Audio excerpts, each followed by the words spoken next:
1999 The Podcast is a production of the Cage Club Podcast Network.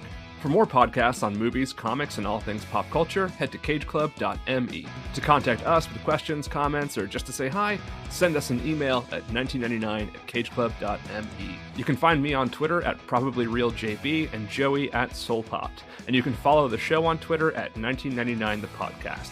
To support the show, please subscribe, rate, and review wherever you listen to podcasts. The show is written, produced, and edited by us.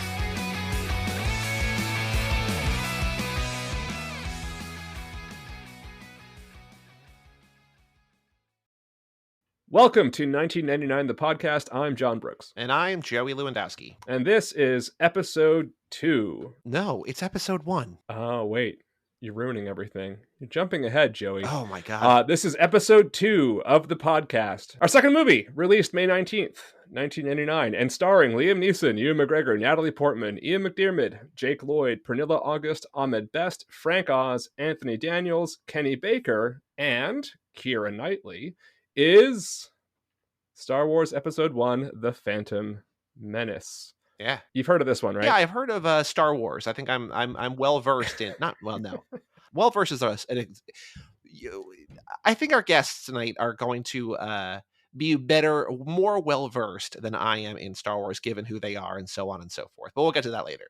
We will get to that later, but our guests are indeed among the wellest versed when it comes to all things Star Wars. This is always a weird one for me because this movie and everything that was surrounding it and everything that's happened afterwards, it really does stand out among the 1999 canon as an anomaly. It really sort of like, it's Star Wars, and everything else that happened around this movie that year really did happen around it. It's kind of like talking about the British invasion and like every band that isn't the Beatles. Well, like I feel, there's obviously a lot of good movies this year, and this is not my favorite movie that we will talk about, but I think that like maybe more so than any other movie, this is what makes that year bigger than most other years, just because it had been like 16 years or whatever since the Star Wars. So this wasn't just the highest grossing movie of that year. It had what was then at the time the largest one-day gross of all time at $28 million,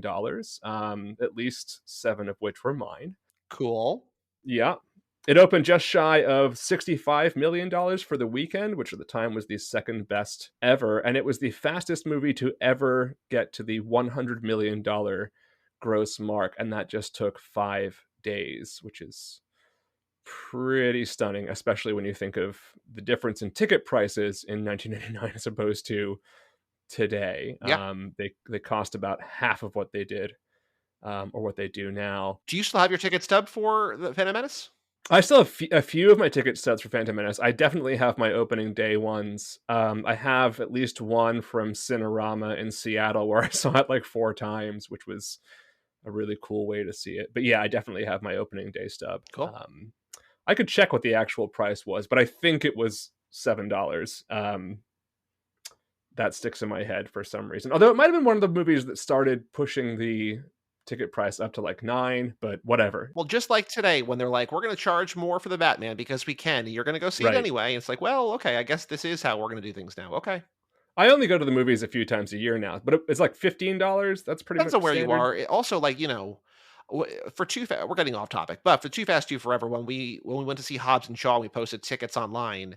They were like, people, especially down, because we have a lot of people, like we bought followers on Facebook, and a lot of them are people who like cars down like in Alabama and stuff. They're like, how much is a movie ticket? We're like, it's just what it is, man. It's just, it's $16 for IMAX or whatever. And like, it's crazy, but that's what it is. Well, it remained number 1 for 5 weeks. It has since grossed over $1 billion at the box office, which isn't bad for a movie that, as legend has it, everyone hated, I guess. That's sort of the memory that a lot of people have, is that this was a universally hated movie. So it's weird that it would make that much. So, okay, that's worth talking about then. Did everybody really hate it? Well, currently on Rotten Tomatoes, it has a rating of just 51%. That's not bad. That's not terrible. It's not terrible. It's not good. No. Well, 51%, I guess, rotten, because if it's below 60, it's rotten. And weirdly, it's got the exact same score on Metacritic, which almost never happens. So they're both 51% on both of those aggregators, and they use different metrics, so it's very rare that you would actually hit the same number. Anyway, among the lukewarm reviews, which were pretty much the majority of reviews, were like not terrible but not great. Kenneth Turin of the LA Times said that while the new film is certainly serviceable, it's noticeably lacking in warmth and humor, and though its visual strengths are real and considerable, from a dramatic point of view, it's ponderous and plodding. And I don't necessarily completely disagree with that. Like if I'm going to criticize the Phantom Menace, I think those are the terms I'd use. Like I think that's where I'd kind of aim my criticism. I don't know.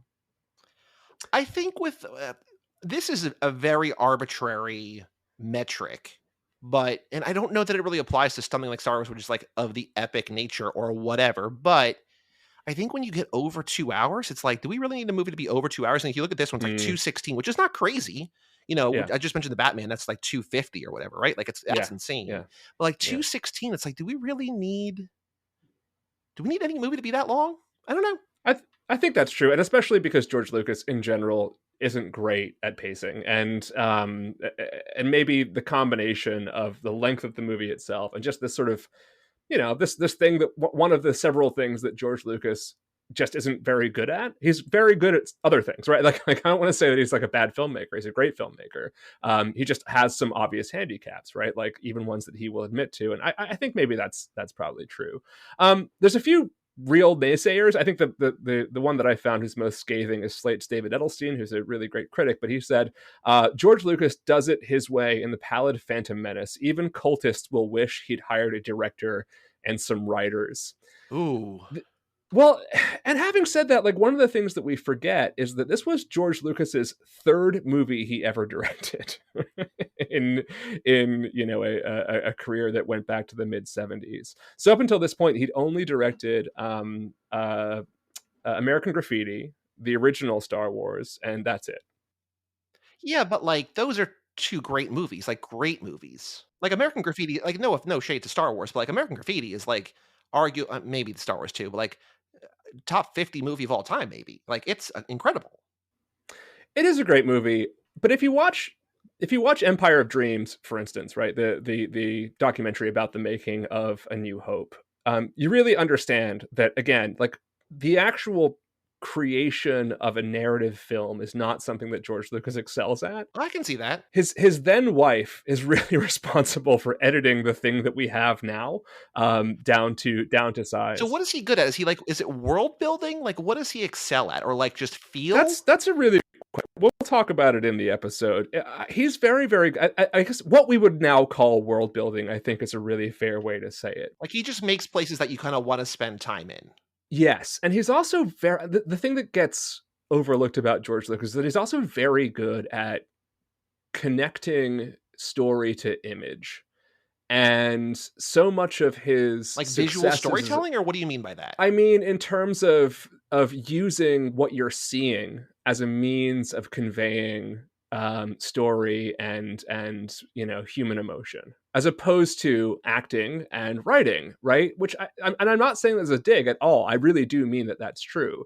The Phantom Menace. If you watch the Phantom Menace, one of the things that's very clear about it is that his ability to frame a shot and to the placement of camera right is really impeccable. I mean, it really is unlike anybody else. I just think he has a hard time distilling that into a storyline that is for public consumption.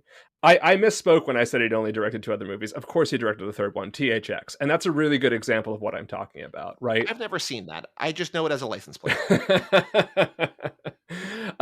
Visually, it's incredible. It's a really great work of science fiction, but it's kind of a narrative mess, right? And it's sort of it's everything that George Lucas is really good at and everything that he's bad at, kind of exposed there.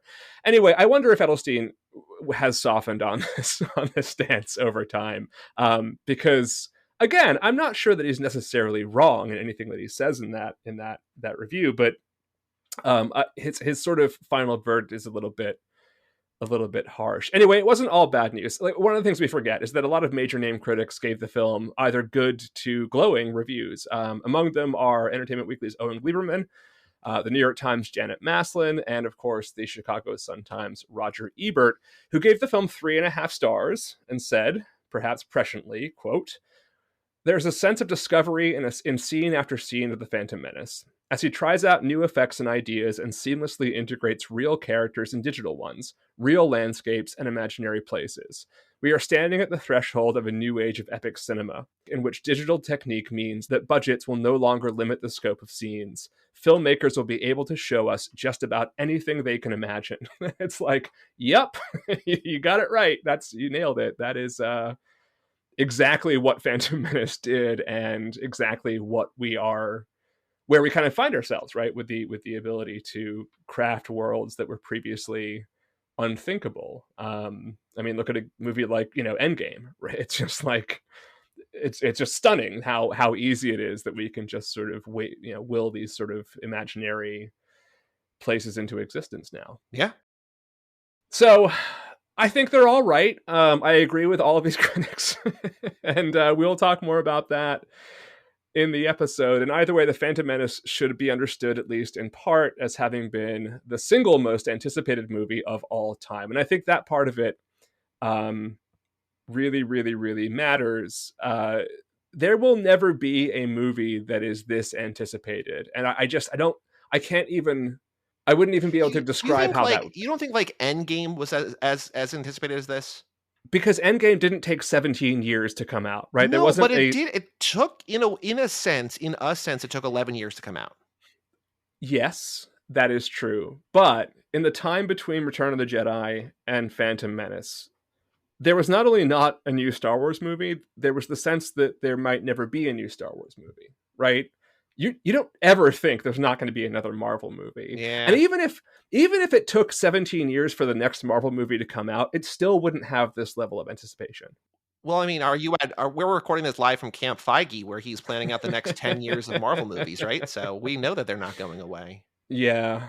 And I think it is telling, in a certain sense, to bring it back to Star Wars for a second, that like Star Wars essentially was doing the same thing, and then they're like, this isn't working. Like, the people don't really want this, and they fixed it or shifted it or are trying to fix it or something, right? So yeah, we'll pick this up when we have our conversation with our guest today. But I don't think that can be overstated, the importance or the sort of the handicap that the Phantom Menace had in just the absolutely both unprecedented but also unrepeatable level of anticipation and expectation that came along with it.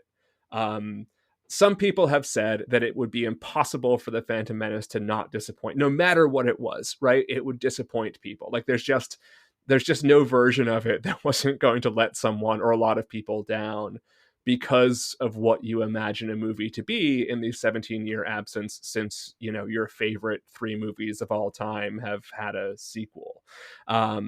But anyway, we will come back to that point later on in our conversation today.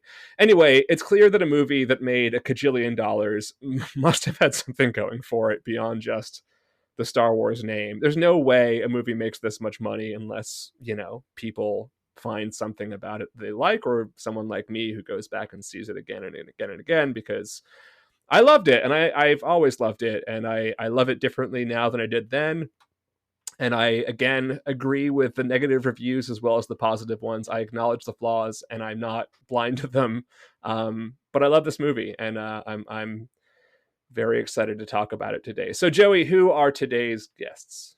Our guests today are the hosts of Return of the Pod, a podcast about Star Wars, Brian Silliman, Matt Romano, and Caitlin M. Bush. Except, unfortunately... Did you do it again? Yeah, I keep making people sick. Caitlin is under the weather, and we hope that she gets back over the weather sometime soon. We were hoping to have her on. It's not that we didn't invite her. We certainly did. And we wish her all the best. But Brian and Matt are indeed with us today, and we'll be talking all things Star Wars Episode 1, The Phantom Menace. So with that, we will take a break, and we will be right back.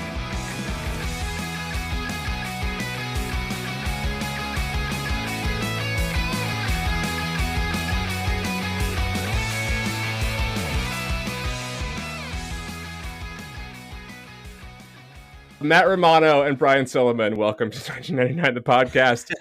You two are two of the three hosts of Return of the Pod, a podcast about Star Wars. I think that's the full title, right?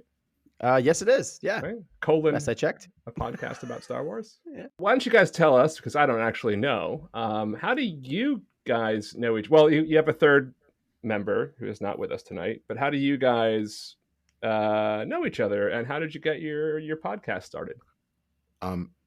Matt had Matt had me in for a meeting in his office and hired me. Nice. Back in the day. Yeah, we all used to work. Well, some of us still work there, but You saw him at a drugstore. He was looking at comics. You're like, exactly. Look at that kid. Yeah. But we worked at the Sci-Fi Channel, and we did a podcast called Job of the Pod, a podcast about Star Wars. And then unfortunately that ended, and myself, Brian, and Caitlin went on our own for Return of the Pod, a podcast about Star Wars. Very clever titling there. And now our show is better than ever, and we're here with you, lovely folks, on this podcast. So you're just doing it for the love now. There's no corporate backing. There's no big man telling you how to feel about Attack of the Clones. Stars, they're just like us, John. Exactly. But if there's any corporations that would like to sponsor the show and pay us to do it, we'll do it in an heartbeat. We will sell out so quickly. Return of the Pod is brought to you by My Pillow. My Pillow, only the best for taking over the government. Wow. So I'm not just saying this because I've known Brian for years, but there's a lot of Star Wars podcasts on the market. A lot of people doing the Star Wars podcast. Yours is the best. Thank you. And why is yours the best? The Venmo just cleared. Nice. Oh, yeah. Cha-ching. No, here's why I like your podcast. Because I like Brian. No, it is because I like Brian. It's nice to hear an old friend talking to my ear holes as I'm mowing the lawn or whatever. Well, the weird. I want to establish the weird backstory to this. That we had Brian on Too Fast, Too Forever before I knew that you knew him for 20 years. Like that's the weirdest. Like we just met him. We met a stranger on the internet who was tweeting about Fast and Furious, and then he's like, "Hey, my friend Brian." Right? We met you through Chris, I think. Right? Yeah, you met me through Chris Malika. Who I also know. John. And then John was like, "Oh, I know them," and I'm like, "Wait, hold on, what?" So it's just weird that like we met a stranger who was like tweeting about Brian. I don't know, man. Not this Brian. Brian O'Connor, Paul Walker. Yeah. Who John on our most recent episode of Too Fast said he is a vanilla charm. So it's just a weird like. I backed my way into a 20-year friendship accidentally. So bizarre, man. I remember I ran into you years ago. I don't even remember, in a coffee shop, and I had a different Star Wars podcast on, and that was back when I was dabbling around listening to some of them here and there. And I was like, someday I'd love to do it, but I don't know what it would be or whatever. And you were like, yeah, that would be great, because like there's some things we liked about some of them, some things we didn't like about others. But I know Matt and I don't know if this speaks to why it's whether it's the best or whatever. That's absolutely subjective. But I know one thing that Matt and I, from our very first meeting about the old show and about this one, and Caitlin agrees completely, is positivity first. It's I'd give a big thumbs up. You can, it's yes, even when there are problems, whatever, celebrate the problems. Even when it's like something we might not quite like, don't say it's bad. We say it's not for me. It's gonna be for somebody. If this is entertainment, if we're not enjoying these things, if we're not enjoying this, then we can turn it off. It's if you're taking such displeasure from this thing where you need to go on these 4-hour rants and then start sending hate mail and then making death threat videos and everything, or documentaries. Do evaluate your life choices. Yeah. And we just wanted to get out of that. No drama with other podcasts or other stuff like this. Celebrate this thing that we all have a lot of fun with. And if you're not having fun, don't watch it, because there's enough crap going on. So that was my only thing going in the middle. And Matt, that was you were right there with it, thankfully. Oh yeah. Like, we were on the same page with that completely. And so is Caitlin. So there will be things that we're not faking it when we'll always find things to like, even it's just that it exists. But in this, it's the cycle, right? It's you can't wait. What gets old is we can't wait. Oh, we can't wait for Phantom Menace. We can't wait for Phantom Menace. Phantom Menace comes out, and everyone's just outraged, and it slams or whatever. And then years later, oh, we can't wait for Force Awakens. Can't wait for Force Awakens. And then it comes out, and everyone's like, after a nice little grace period, oh, it sucks. And then oh, we can't wait for the Kenobi trailer. Oh, when is it going to drop? When is it going to drop? It drops, and like, it looks sad. It's stupid. We don't like the way the Grand Inquisitor's head. Oh, right. It's like it's this nonstop cycle. It's Benicio del Toro's in the corner telling me, it's like, blow him up today, blow him up tomorrow. And I'm like, that gets absolutely exhausting. And so I have made a concerted effort to unplug from that, because I literally cannot stand it anymore. I do have a genuine question about that, though, because I think of the four of us, just based on the fact that I know John is literally wearing a Star Wars hoodie right now, and you guys have a podcast about Star Wars. Like, I am by far and away the most baby Star Wars fan, and I like it. I want to like it more than I do. I just am at the wrong age, and I didn't grow up with it. And like, I like it, I enjoy it, but it's not my thing. And I don't say that condescendingly, and just like, I have other, like, Fast and Furious, whatever. That's dumb. Whatever. That's my thing. Anyway. So you guys, you wait years and years and years. It's been, 15, 16 years since Return of the Jedi. There's this whole thing where people buy tickets to go see a movie to watch the trailer for this. Like, it's this whole thing. Mm-hmm. You get down, you sit down there, opening night, opening weekend, whatever. Yep. And they slept through it and then watched the trailer again. And almost the first words that you see on screen are the taxation of trade routes. Like, what goes through your mind? Like, and I know this is like a point of contention that people like, poke fun or, make fun of this movie about, but like, genuinely, when you're like, okay, Star Wars, here we go, lightsabers, we got Yoda, we got the origin, like, this is where Darth Vader began. And the first words you see on screen are the taxation of trade routes. Like, are you worried? Are you cool with that? Like, what's going through your mind in the theater in 19? Because I'm assuming everybody except for me saw this in theaters in 1999. Is that right? Yeah. Oh, definitely. Yeah. Mm-hmm. I cut Jim. Well, yeah. What's going through your mind? You cut Jim? I cut Jim to see Phantom Menace in 1999. Yet he made it to the Olympics anyway. And yet here you are. Yeah, you graduated and everything. It's amazing. Without Jim. Yeah. Well, the funny part about it is, you mentioned growing up with Star Wars, and like every generation grew up with their flavor of Star Wars. So obviously, I imagine. No, go ahead. Sorry. Exactly. No, exactly. You listen to the pod. Yeah. And I watched the first trailer, so I know where he gets it from.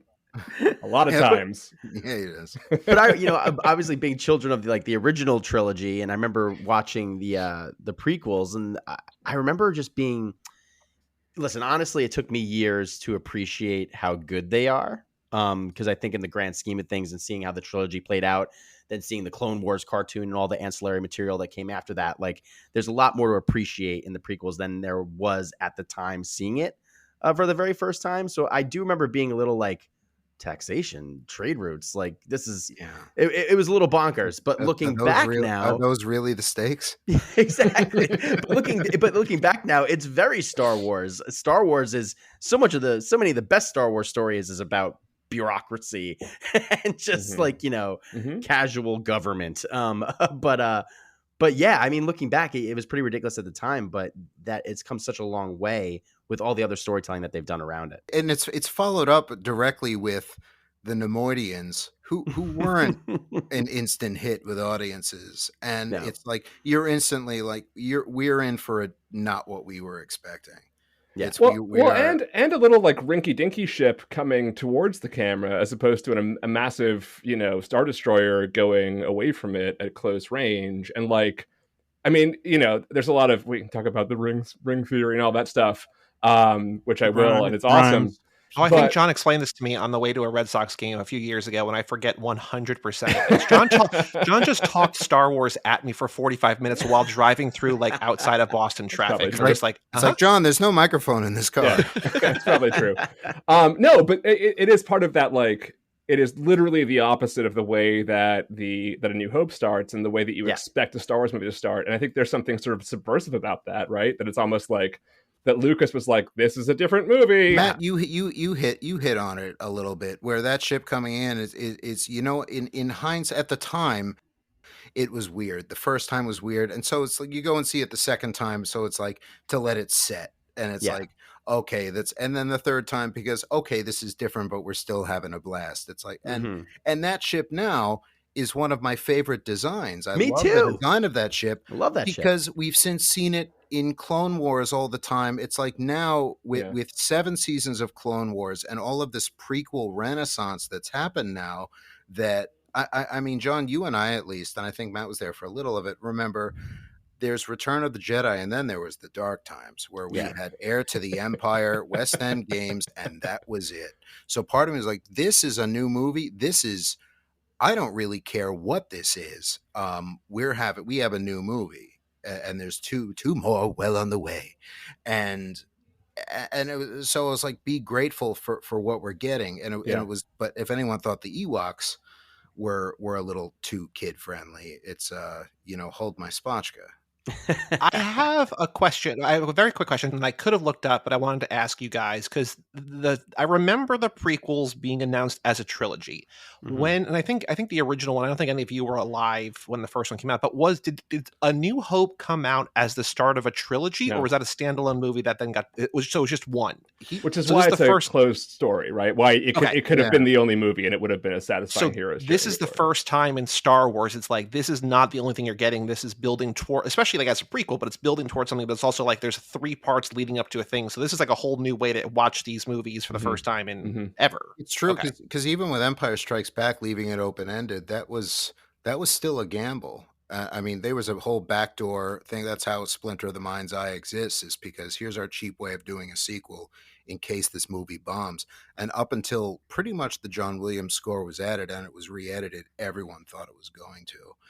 And so at that point, that was also when he was going to do 12. He was going to do 12 of these things, and pretty much burnt out by the third one. But yeah, you're right. This is going to be a trilogy no matter what. We're making 3 movies. And I think I think it might be the first ever to do that. I can't think of another example that something was planned as a 3-part trilogy. I don't. Only Lord of the Rings comes to mind. But that was later. Yeah. Oh, before this. Yeah. No, I can't. Yeah. I remember, I mean, it's different. It's also after this, but I remember before I knew who Tarantino was, I was in theaters and I'm like, who's this guy thinking Kill Bill Volume 1? Like, who has the balls to do a part 1? And that's not the same, but it's also just like, I mean, not that a Tarantino movie is going to flop after everything he had put out before, but still, like, to say, like, this is the part 1 of 2, no matter how the first one does, there's going to be a part 2, or at least this is going to be an unfinished story. So there's still, like, there's something to that, I think. It's a sure bet these days than Netflix is, I'll tell you that. Right. It's like, oh, we planned 8 seasons. It's like canceled after 1. Yeah. Matt, I know the period between Return of the Jedi and Phantom Menace was not dark for you because your favorite character, Dash Rendar, had a lot of Damn right. Thank you for bringing it up. That's right. I don't think I've ever even heard that name before. Don't worry about it, Joey. But Matt, how old were you when Phantom Menace came out? Oh, geez. 15, 16 years old? Yeah. Okay. So what was you cut gym class to go see it? So did you see it like on the Friday it opened I remember I saw it like I think it was like a 2:00 show on a Friday or something, but like left school, saw Phantom Menace, immediately saw it again that same weekend. I think I saw each of the prequels 3 times in theaters. But you mentioned Dash Rendar and like Shout Out to the Empire and let's talk about Dash Rendar. Let's talk about Dash Rendar. But when Brian talks about all these like the dark times between Return of the Jedi and Phantom Menace, there was just so much Star Wars, but it just wasn't really like mainstream outside of the video games. And Dash Rendar might have been like the most mainstream Star Wars thing between Jedi and Phantom Menace. What is he from? What is that? It's this thing called Shadows of the Empire, and it was sandwiched between Empire and Jedi, and it was, here's the story of what happens there, and some things in there have now found their way into modern stories, like the Feline and Zizor got a comic reference and stuff, but it was a book, which is how I know it. It was a video game for N64, which is how Matt knows it. Graphic novel. It was a graphic novel. It was a soundtrack. It was everything but a movie. It's a very good score, by the way. It's a really good Star Wars soundtrack. I love it. Yeah. I wish I still had a copy of it, but it was, and we loved it because that's what we had. That's what we got. There's this disgusting seduction scene of this reptile named Vizor, pheromones, and Princess Leia, and she's like, "Oh, he's gorgeous. I should take off. I wish I didn't wear a bodysuit under this." And it's so disgusting. But I was like, this is interesting at the time. And looking back, it's fascinating. And we took it. And there was a gradual renaissance with the Super Star Wars games on for Super Nintendo. They relaunched the figure line, building up to the special editions because they knew they gradually eased us in to get ready. Yeah, well, the special edition re-releases, then also, I mean, just like that urban legend that like Lucas had written, parts, 1 through 3, and that there were always these like 3 untold stories that we haven't heard. And then in building your own headcanon over the years, just by the mention of Clone Wars in A New Hope, compounded on all this other Star Wars stuff. I mean, like, I don't think anybody knew what the prequels were going to be. No. And there were some things like we knew at some point Anakin versus Obi-Wan in lava. Yeah. If anyone is saying it's like, I called Boss Nass back in 85. Exactly. Yeah. No, they didn't. It's that's the thing. I think that was part of the I think it was detrimental to the movie that there were so many years of headcanon going. For sure. This and the same thing happened with the sequel trilogy, I think. Even like that with every series. It's going to be a persistent problem with Star Wars until it finally ends. It's going to be people's headcanons. They've accepted their wishes and they want it to be their own personal way. So when it deviates from that, if it gets a little silly or if it gets too, some people deal with it well. It's like, well, it's not your story to tell. So accept this is the story. This is how the creators want it to go. And now that it's not Lucas, people have a new, it's like, raging at Disney. And I'm like, Disney just cares about the dollars. It's like, but I remember the time is all of a sudden Lucas is this untouchable hero. It's like, let's remember back in 99, he was getting, as you already touched on, John, he's getting blasted. He was having documentaries made about him, like a fictitious court case. Like he was getting roasted everywhere to the point where he sold it off and said goodbye. So and now all of a sudden he's this high, Mozart-like figure. And I'm like, where did this come from? It's because the kids that this was for, we talk about this all the time. Phantom Menace especially is at its heart for kids. Yeah. And kids loved it. And the kids that have grown up with it, they now have nostalgia for it. So Mandalorian dropped some Phantom Menace images in it, and they're like, the nostalgia. I'm like, for what, 99? And they're like, and I'm like, oh my God, I'm old. Well, that's the same at the time. Like, it's been longer since Phantom Menace came out than between New Hope and Phantom Menace. So, that's crazy. Yeah. Well, I want to reset for a second. So I think Matt said earlier that he saw this 3 times in theaters. I know that John told me a ridiculous number. Before John says his number, because I texted my family, and our family texted. I'm just like, did we see this in theaters? And no one can remember. So if we did, it did not make an impact. Because I was 11 for 1999. So you went to Wild Wild West instead? If I saw any movie that we're doing this podcast in theaters that year, it would have been this movie. Because there's literally no other movie. I looked through the list that I would have seen in theaters. I just didn't see movies in theaters. Matt said 3 times. Brian, how many times did you see this in theaters? I believe it was 3 for me as well. So John's number is the actual outlier. I'm pretty sure I know what John's number is. I remember he told me. I was like, wow. Because I said earlier, I saw this more than any other Star Wars movie, and John's like, I think that's true of me too. I'm like, yeah, but I think your number is probably higher than my 3 or 4. And this is not like at home on video and through the years. No, how many times in the theater? This is in the theater. I want to put in context that there is a guy in Florida. 13 times. There's a guy in Florida who just saw Spider-Man 292 times in theater. So it's not that. That's too many. Yeah. That's too many. Yeah. But that is too many Spider-Man. 13 is a lot. Yeah. So how many times have you seen it since theaters? Do you think? I don't know. People would ask like how many times have you seen A New Hope or Phantom Menace or whatever. I've probably seen those 2 more than any other, and I don't even know how to begin putting a number on it. Right? I could say I've seen A New Hope 50 times, and I may be way underselling it or way over. I have no idea. I would guess Phantom Menace. I saw it 13 times in the theater. I've probably seen it Have you seen it more than 13 times at home, do you 15 think? times since then, maybe Okay. 12 and 15. I don't really know. I watch it with my kids a couple times. Yeah, so I don't know. Do your kids have a favorite Star Wars? And I know that we're sort of deviating from this, but I do want to know what Teddy's favorite Star Wars is. Yeah, and I think it makes sense because I think like this gets back to something Brian was saying, and I may have written some essays about this in 1989. I don't know. But the idea that, you know, like Star Wars is always going to, like the newest Star Wars is always going to appeal to the youngest generation, and they're always going to like latch onto that as their source story. And they can go back and they can go forward and whatever else, but that's always going to connect with them the most. And so, yeah, I mean, Teddy loves Rey, and she loves like the sequel trilogy is like where it's like a frame of reference. And the girls love Mandalorian as well. They love Grogu. That's kind of their thing. But yeah, they've seen all of them.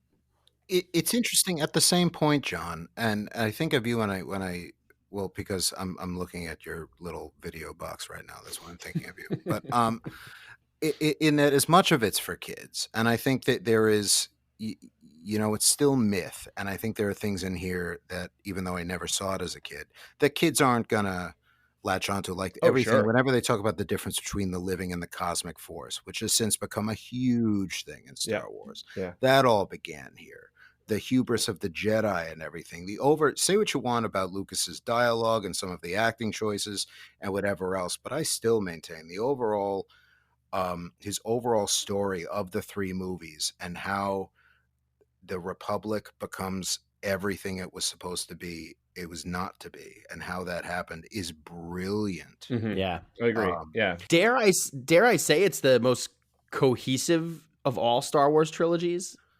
What, the prequels? The prequels, in terms of like you're telling like a story, like because you mentioned before that A New Hope is really a open and ended film. Right, like you can end it right after A New Hope. Oh yeah, Phantom Menace, like it's the only Star Wars trilogy that really relies on all three movies to tell the full story. I think that's right. It's the only trilogy that was all directed by the same person, right? So like that's also fair to say. Yep. Yeah, that's a really good point. It's a good point. And like I don't want to bring this back to Fast and Furious. I don't want this to be like a 4-hour podcast, but we are recording this on the day that Justin Lin just stepped down from Fast 10. And there's something that like he came back for 9, 10, 11. There's gonna be like this trilogy to close out. And there's something I think about one man. I know it's also like Vin Diesel or whatever, like, but like there's something to like one person be like, these are my movies. I have this vision for this 3 thing, whatever. And like what they could have or maybe should have done with JJ for the new ones, right? Like they didn't, and they brought him back or whatever. And like that's just a mess. But whether you love or hate them, I think the fact that there's one guiding force behind a complete set of stories always a bigger fish is important. There's always a bigger fish. I think it's I mean, you can tell, I think, a little more with the original trilogy, as much as I love them, and there's no beating it, but there's, you know, there's the brother, Luke and Leia are kissing in one movie, and she's the sister in the next. That's not planned. There's nothing like that in the sequel trilogy. I think the sequel trilogy gets so much unnecessary shit. Yeah, and it's either too much the same. We want different, and then they gave them different. It's like too different. It's like, well, which one is it, Goldilocks? It's like fucking choose, because it's driving me up a wall. And my favorite of those is and Matt and I go at this all the time about this is Last Jedi, because that's my favorite Star Wars movie. That's my favorite Star Wars anything. Taught me things about Star Wars I didn't know that were there the whole time, and I was like, and I love. See, if it says Star Wars on it, though, I am easy. You know this. Matt for sure knows this. I am the easiest mark there is. Yeah, me too. So it's like, and if I'm not, it's like every episode of Resistance is for me. So I'm like, that wasn't my favorite. I'm sure it's somebody's. Every one of these is somebody's favorite. I remember back in the day that you couldn't, the amount of worst of lists that Attack of the Clones was on was absurd. And now it's like the anniversary, and all of a sudden, oh, it's my favorite, it's the best. I was like, where was this love back in the day? So I want to, like, on Attack of the Clones, and we're going to get back to Phantom Menace in a second, but I do want to, the point that you made before, Brian, that I think is a really kind of illuminating one, which is, I mean, I think that Attack of the Clones is the prequel movie that I would rank lowest of the 3 of them if I had to, but it's also the one I enjoyed watching at the time the most. And I'll say this, the stuff that's like the stuff that's not in the movie, the storylines that are alluded to in the movie, if you watch closely and you figure out like who Sifo-Dyas was and like what actually happened with Dooku, and you start piecing it all together, and it's this really fun mystery that you would just miss if you didn't really care. But then also like that this movie spawned Dave Filoni's like entire universe. Right? It really is Attack of the Clones. That's all grounded in. And if it's a terrible movie, that would never happen, right? Like terrible movies do not spawn that kind of creative output. And yeah, there's always something good. Attack of the Clones is a different movie if you watching all of the Clone Wars. Yeah, it just is. And not saying you have to watch all of the Clone Wars to really get Attack of the Clone. That's not what I'm saying. It's for me as somebody who loves the Clone Wars so much, and then going back, Attack of the Clones is different. It now, in light of it's also as technology has gotten better and different editions. You know, Matt and I joke all the time how many copies of these movies we actually have. Phantom Menace is interesting because I think it was the last one that you could get on VHS, and I did. Yes. And then DVD, and then I did another DVD, and then Blu-ray, and then another Blu-ray, and now 4K, and then 4K streaming. It's like how I think that might be the one I have more of. Or actually.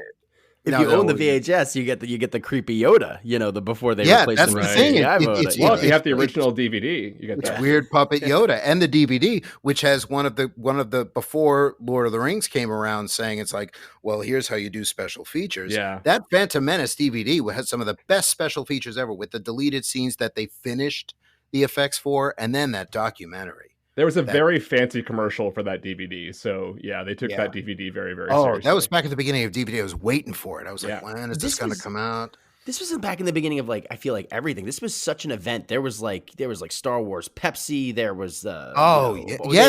I still have all the cans. Oh, I still have all the Phantom Menace cans. I remember many a morning I was so tired. I'm like, I'm just gonna get a Queen Amidala Pepsi. Yeah. Like, and Jar Jar. Uriel Poof is on the side of this Pepsi. Okay. Sebulba. Yes. Sebulba Mountain Dew. Go to that booyah.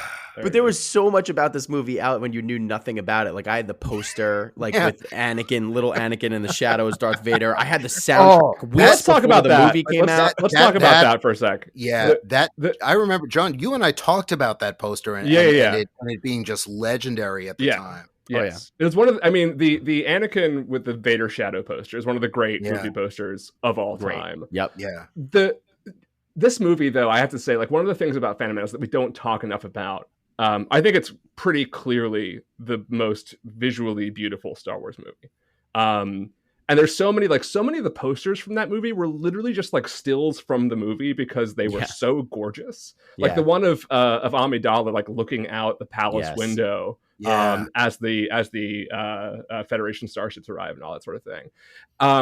I every time I watch this now, like the one thing about Phantom Menace that makes me like I almost gripe then about 2 and 3 is that Phantom Menace is just so aesthetically cinematographically. Did I say that right? I think I did.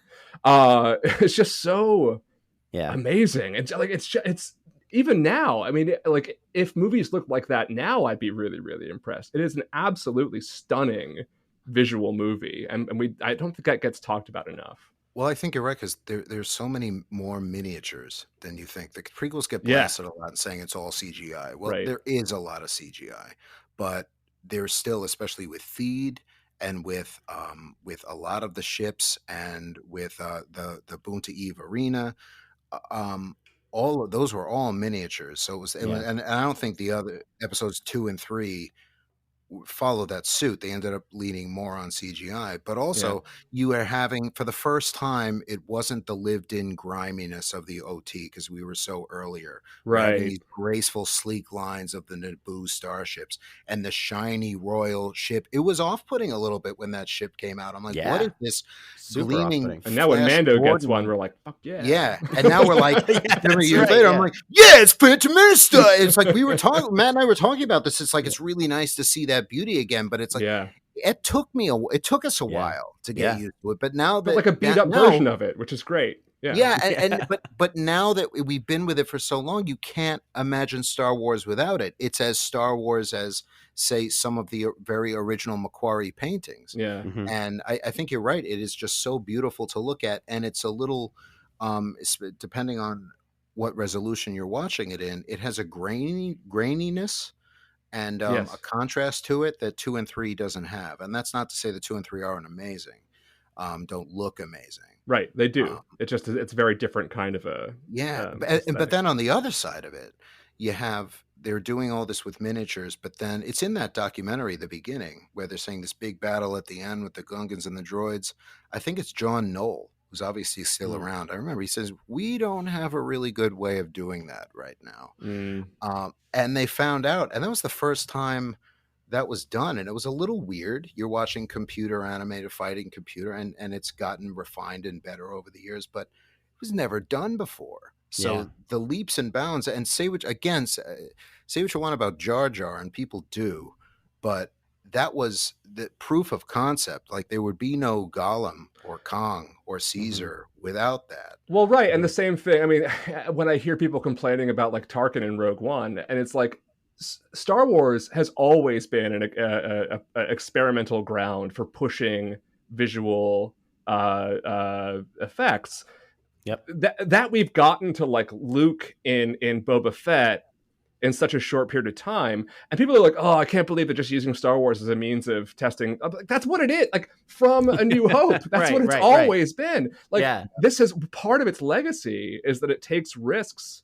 It does things that other studios won't allow, that other creators won't be able to do, because they have that cachet that they can sort of get away with things and then benefit other people. Like, you're not going to get to Jurassic Park, right, without like the Star Wars, without ILM and pushing the boundaries of what you can do with special effects. And it's true. It's like there's Star Wars and Lucas, and now the torch being passed. It's like those guys are continually doing what you just said. I think Peter Jackson has added to that. It's like, tried the 48 frames, didn't really work, but it was important to try. I liked it. And then Cameron, every 10 years, when he's done deep sea diving for God knows what, pops up. It's like, here's this new thing. I don't know. It's more blue people, and this time it's going to be beamed into your brain. You'll watch it. It's 10 years. Make this movie about I make something every 10 years. So that I can make Terminator 2. Yeah, exactly. You're going to watch it because it was 10 years ago that you watched my last thing. So shut up and watch. And that's really it. Those are the guys that have that cachet you're talking about. Right. And I do also think that another sort of, I want to talk to Joey for a second, because he hasn't said anything in a while, and I want to ask him, because he doesn't know anything about Star Wars, and I think it'd be interesting to ask him what he thinks about I don't know anything about Star Wars. But I also, one other thing, and I think, Brian, you've talked about this before, and I think this is a really, really important point about what's great about the Phantom Menace, which is that one of the things, when you look at the aesthetic of the Naboo starfighters, and if you look at the kind of the beauty and the way that Coruscant functions, and just sort of like the glitz of it, that a lot of people were turned off by, because they associate Star Wars with that sort of broke down, used universe thing that they sci-fi, right, that they like. But to me, I think what's so crucial about that is, in order for the story to work, you have to have a sense of the world that was lost, and you have to think of that world as having flourished and been beautiful, and you can see it corroding in those movies, but you can also see why it's sad that the Empire took over and got rid of art and got rid of culture. And I think of like a show like Caprica, which didn't work because it didn't do that, right? Because it was like, I wanted to nuke it. It was so sad and boring and dumb. And I'm like, I understand the Cylons now. I'm like, I liked it. I liked it too, but that's where they missed it. 1,000%. Yeah, I agree at that point. 1,000%. And Star Wars got that right. A very dumb question is, Caprica's not a Star Wars property. That's a separate thing altogether. Yes. Or is that a Star Wars thing? That's a Battlestar Galactica thing. Oh my God, Joey. Sorry. Caprica was this close. I mean, that's a whole other podcast. But Caprica was this close to being so good if they just got it one. It was that good. It got really good at the end. I liked it. I liked it. I liked it too. But it was the world was a bummer, and I wanted to feel more connected to what was lost when the Cylons destroyed it. Right? And that's what I think it missed the mark. It's interesting. Yeah, it's an interesting point. Yeah, it's a good point. Joey. Yeah. Do you like the Phantom Menace? I don't not like it. Yeah. I want to thank Brian publicly that like maybe 2 years ago now, I'm like, Brian, you're one of the biggest Star Wars fans I know. If I was going to watch all of this in order, like what's a good order to watch it in? He like took some time and he gave me a list, and I watched this and I watched Attack of the Clones, and then I just stopped watching things. And it wasn't because of like I didn't like it, but I just like got distracted by other things. But I have this whole like, all right, watch this part of the TV show, and then if you want, hold off on these things and do these later. And I was just like, this it's a beautiful list. I still have it saved. And I did nothing. I did none of it. And I don't think that I like Attack of the Clones, but I went into watching this one last year, not for the podcast, completely unrelated to the podcast, thinking I wasn't going to like it because this has a reputation, right? And I was like, actually, I'm kind of pleasantly surprised. I think it's actually pretty okay. Like, it's not my favorite Star Wars thing, but I don't dislike it. And I can't say the same thing really about Attack of the Clones, but I also want to give it another shot, especially once I have the knowledge of Clone Wars, whatever. I like parts of this. I think Natalie Portman's a captivating actor, even though she's not given she's still figuring out her acting thing here. I like parts. I just, it's not exactly my favorite thing, but I like the movie. It's of the 4 that we've done episodes about so far for the podcast, I think it's my least favorite of the 4. But we've also talked about 3 other really, really good movies. So it's not really an indication of the Phantom Menace that like, oh my God, I like The Matrix and Eyes Wide Shut and Blair Witch more than this movie. It's like, yeah, those are 3 really, really good movies, right? Yeah. So, I mean, I can feel Matt's seething at me because I didn't do anything yet. Well, no, because I think I said it's like now there are 2. Where do you start? Right, there are 2 big ways. You either start with Phantom Menace and go timeline wise, or release order with New Hope, or then you could do machete order, blah blah blah. It's like cut Phantom Menace, don't watch that at all. Yeah, F you.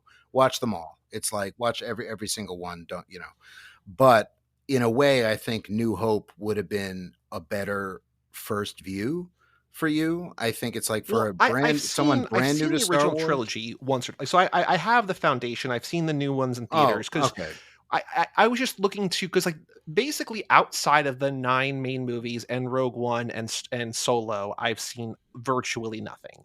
And so I was trying to have the context. I mean, I've seen the new Disney Plus stuff, but like I watched the new Disney Plus stuff. I was saying to John a couple days ago, I watched that because everyone else watches it. Like I'm not like, ooh, new Mandalorian or whatever. I'm just like, that's like part of the cultural conversation. So I watch it for that. And I enjoy that. I did not like Boba Fett. I liked the Boba Fett episodes that were basically Mando episodes. I didn't like the rest of Boba Fett. I don't think it was bad. It wasn't really for me. And so I watched those. I went to see the new Star Wars films the night they opened because like I know that everybody else is doing that thing, right? So, I still see the things. It's just yeah.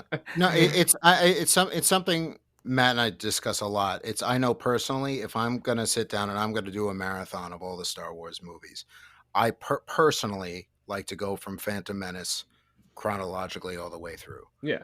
Inserting Rogue One and Solo where they go. And soon Obi-Wan Kenobi. Yeah. But if you're watching for the very first time, there's something to be said for New Hope, Empire, and then the prequels, and then Return of the Jedi, and then when do you do Rogue One if you're gonna? It's absolutely insane. No, having said that, like anecdotally, I've now heard a lot of people who like Mandalorian has been their entry point, and they've gone back and like become giant Star Wars fans. They like, oh, we love Yoda, baby, so we want. It's like, well, what would he be like if he was old? Actual Yoda.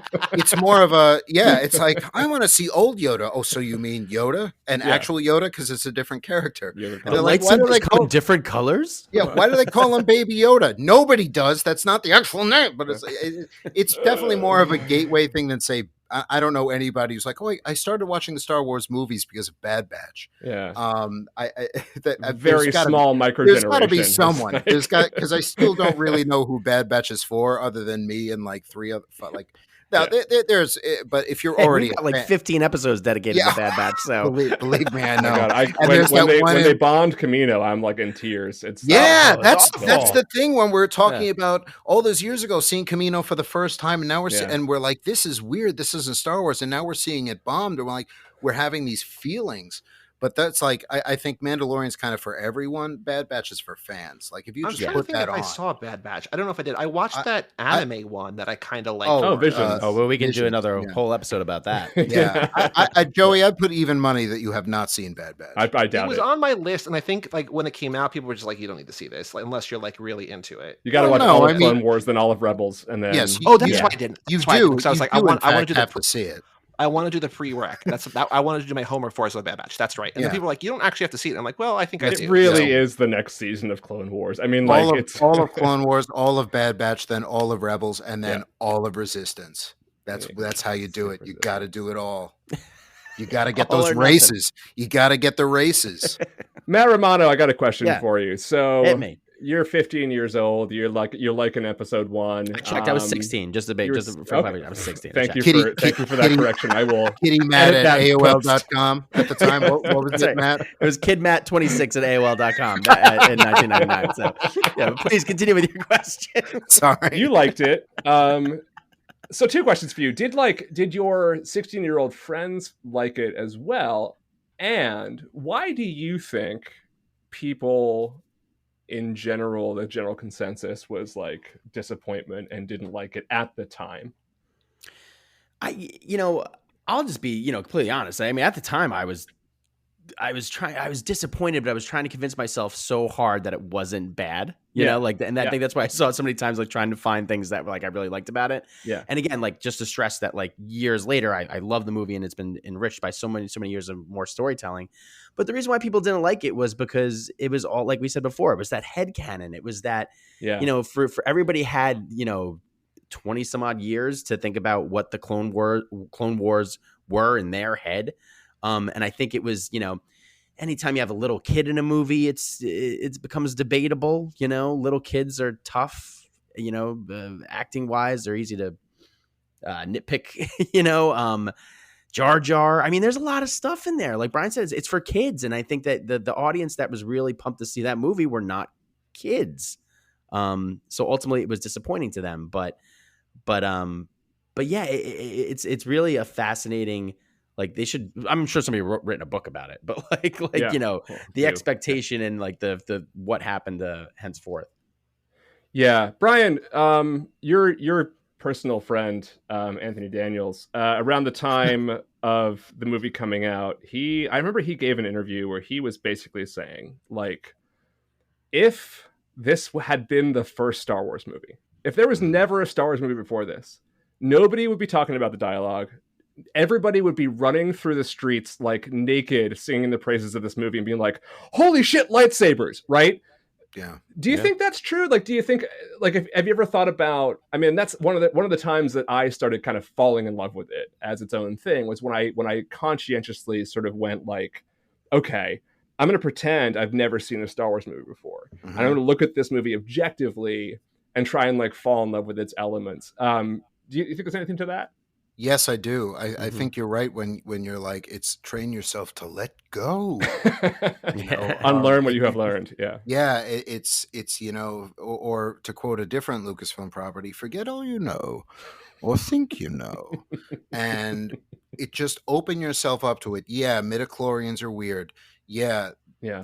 Jake Lloyd is in over his head, but George Lucas will be the first to tell you he's not good at directing actors. Mhm. And Yeah. so him directing, a child, you tell him faster, more intense. That kid was getting nothing, and he was hampered by some. It's working. It's at least he wasn't the kid who's like, let's go and play ball with some of the worst ADR ever, because that kid is not saying let's go and play ball. It's over there, but it's like, and then he's also not Kitster, with this. So, but yeah, I do think I think people would have gotten past all that and have been like, because this is the first time, right? We're seeing blue, at the end of the day, it's green lightsaber up against blue lightsaber, fighting a double-bladed red lightsaber. Yeah. I'm like, wow. And also Williams, the legendary John Williams, it wasn't a typical Star Wars score either. No, because that's true. He used some legacy themes, but he didn't. The main theme was not used all that much. He brought in this big chorale thing with Duel of the Fates, which was a little reminiscent of voices towards the end of Return of the Jedi, but for the most part, choruses like that weren't used. It was different sonically as well, in terms of, that's what makes the beating heart of Star Wars is John Williams music. So it took some time to get used to it and adjust. But yes, when I just let go, because I was similar to Matt, it was like the second time I was really like, let's make sure, because the first time I was like just stunned. I was like, I don't really know what that was. It wasn't what I was expecting. Right, exactly. What was that? And we had to adjust to. But I knew I loved some things. I love right off the bat. I love Qui-Gon from the beginning. I've always, Qui-Gon is one of my favorite Star Wars characters. I loved the lightsaber duel at the end. I loved the look of Naboo. I loved pod racing. Yeah, and now and now that we're adjusted to it after so many years, it's it's a classic. But at the time, it was an adjustment. But I think there is something to that. If this had come out, this was the first ever Star Wars movie. It would either be that, what he said, or it would be received like something like, Valerian and the City of 1,000 Planets, I thought was Love that movie. I thought it was very underrated, and nobody cared. It's like, but if there was nothing like that, and that was the first one, and no imitators, because look at how many imitators Star Wars. Well, that's what's annoying, and I think that's also true of Star Wars. It's that, like, what you're saying before about the sequel trilogy. That's what we call the 7, 8, 9 sequel trilogy. Yeah. That, like, people, they're like, there's nothing new. It's all sequels. It's all reboots. It's all remakes. I want something new. And then they make Valerian. They're like, this sucks. Why are we watching? Just like, make up your goddamn mind. Either support one or shut up. We don't want new things. It's false. That's why we want to feel familiar. You do and you don't. If you want to, they did. It's Force Awakens. I don't agree with some of the structure and some of the plot points very similar to New Hope. Absolutely. I'm not going to, but is it the same? No, absolutely not. Is the real different one in the mix there is Last Jedi, and look what happened. Mm-hmm. So it's death threats and everything. It's when you get in there, and let's remember that's when I absolutely lose patience and I wash my hands of the fandom. And that really started. It started before that. This is not new. This is starting in '83 with the damn Ewoks. Yep. And he's just he needs to sell toys. He didn't need to sell anything at that point. But now in '99, here comes death threats of Ahmed Best and Jake Lloyd, both of them driven to the psychiatric breaking point. Jake Lloyd has said numerous times, being in that movie destroyed his life. It's like, you think at being in that movie and then going to high school, like right after it, is going to be an easy ride? That kid's life was destroyed, and the fans were part of it. Ahmed Best, same thing. Yep. That he comes back at all for Clone Wars and then Jedi Temple Challenge and stuff like that, and was applauded and everything at the last Star Wars celebration. Amazing to me that he even gives it the time of day. And I think Hayden had a little bit of an advantage having seen what they went through, because I think the way that Hayden's handled the whole thing from day one has been really remarkable. He did the 2, and then he sort of faded into the background until he kind of felt ready. And I think until he felt like the fans had finally accepted it and accepted him and embraced him, and then just sort of worked his way back into it, and now he's really back into it, and I think that's remarkable. But you're completely right, and it pissed me off at the time, especially the way that I was seeing Ahmed Best being treated at the time was disgraceful. And it's the three of us are giant Star Wars fans, and it's just one of the things that comes with the territory. We know that there's a ton of toxic fandom in our little niche world, and it sucks, but and not to excuse, there were some choices with Jar Jar that were obviously in poor taste. Of course. But I don't lay any of that at Ahmed Best's door. No. He signed on to do a role. He's an actor in a thing, and did the role on paper as he was directed well.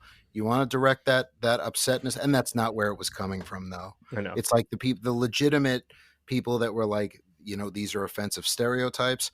Yes, those are important. Those are important criticisms and important things to listen to. The rest of the nah, you marred my childhood and all that, please kindly shut up.